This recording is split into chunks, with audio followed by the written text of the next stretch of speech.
বিশ্ব রাজনৈতিক অঙ্গনে পাকিস্তানের সবচেয়ে প্রভাবশালী আর গুরুত্বপূর্ণ ব্যক্তি হিসেবে এখন পরিচিত ফিল্ড মার্শাল আসিম মুনির। প্রতিরক্ষা ছাপিয়ে বিদেশ নীতিতেও যার রয়েছে বিস্তর প্রভাব। হোয়াইট হাউসে পাক সেনাপ্রধান মার্কিন প্রেসিডেন্টের একান্ত বৈঠকই এর উদাহরণ। দুশমনों के लिए आहिन है गजबनाक तेरा। আলোচিত এই সেনাপ্রধানের ক্ষমতা আরও বাড়ছে সংবিধানের ২৭তম সংশোধনীতে।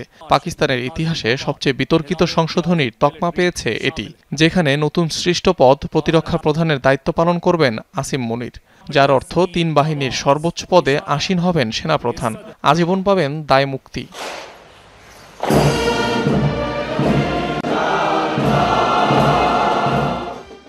প্রতিরক্ষা প্রধানের বিশেষ এই ক্ষমতা বলে ভঙ্গুর গণতন্ত্র থেকে পুরোদস্তুর সামরিক শাসনের দিকে চলে যেতে পারে পাকিস্তান, এমন মত বিশেষজ্ঞদের। দাবি, ধীরে ধীরে সামরিক শক্তির প্রভাব আরও বৃদ্ধি পাবে দেশটিতে, এমনকি কার্যত অচল হয়ে পড়ার শঙ্কা রয়েছে গণতান্ত্রিক প্রতিষ্ঠানগুলোর। বিমান ও নৌবাহিনীর ওপর কর্তৃত্বপ্রাপ্ত একজন সেনা কর্মকর্তাকে প্রতিরক্ষা প্রধান হিসেবে নিয়োগ করা প্রাতিষ্ঠানিক ভারসাম্যহীনতার সম্ভাব্য বিপর্যয় ছাড়া কিছু না। সংশোধনীটি প্রতিরক্ষা কাঠামো শক্তিশালী করার পরিবর্তে নির্দিষ্ট ব্যক্তির উপকারের জন্য তৈরি করা হয়েছে বলেই মনে হচ্ছে।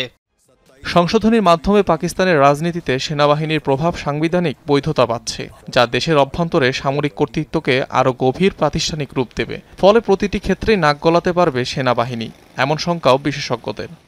স্বয়ং যুক্তরাষ্ট্রে জয়েন্ট চিফদের নিরঙ্কুশ ক্ষমতা থাকে না। এভাবে সংবিধান সংশোধন করে সামরিক কর্মকর্তাদের আজীবন সুরক্ষা দেওয়া বেসামরিক কর্তৃত্বের নীতিকেই নষ্ট করে দেবে। যদিও পাকিস্তানের রাজনীতিতে সেনা প্রভাব নতুন নয়, স্বাধীনতা পরবর্তী সময় থেকেই দেশটির রাজনীতি সেনা ছায়ায় আচ্ছন্ন। সামরিক অভ্যুত্থান ঘটিয়ে আইয়ুব খান থেকে শুরু করে জিয়াউল হক আর পারভেজ মুশারফের মতো আলোচিত সেনা কর্মকর্তারা যার নজির রেখেছেন। অনিক রহমান, যমুনা নিউজ।